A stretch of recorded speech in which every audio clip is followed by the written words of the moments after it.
Shocking છે પણ આ મારા માટે છે પણ મિરેકલ. જેટલું કુદરતને જાણીએ છીએ ને સાહેબ, હું તો એટલો બધો ગાઢો થતો જાઉં છું કે સમજમાં નથી આવતું કે આ શું છે.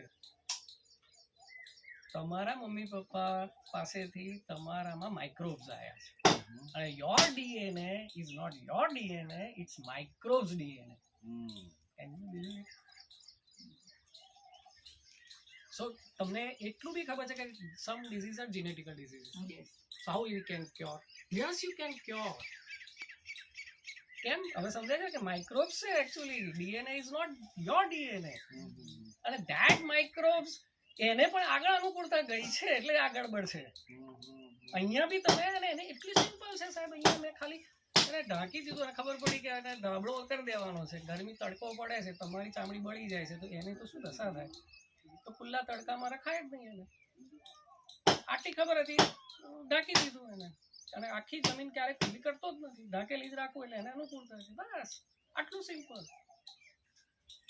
અને માં છે, ધરતી માં કીધી છે તો વેરી સાયન્ટિફિકલી તમને સિક્વન્સ સમજાય ને કે કેમ એ કેટલે લઈ જાય છે. તમારા ગટને પણ સુધારવું હોય તો આ જ જમીનમાંથી માઇક્રોબ્સ કેળામાં આવશે, પપૈયામાં આવશે, એ જ તમારામાં જશે.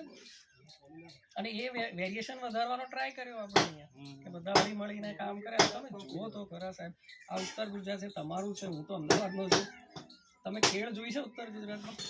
અને આ પાંદડું જુઓ, આ કારના અહીંથી બેઠા કરે છે. સાઈઝ જુઓ ખાલી,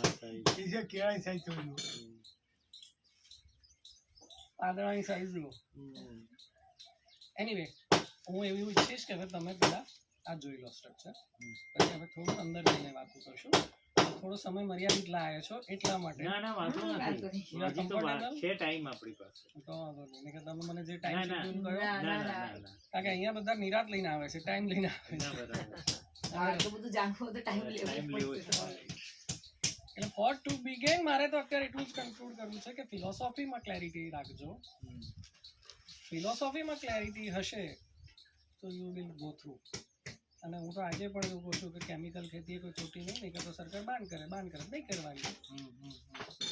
તમારું ઇન્ક્લિનેશન આવતું હોય કે કેમિકલ તો નથી કરવાની, એમાં કંઈ ગભરાઈને એવું આપણે ગિલ્ટ થઈને નથી કરવું.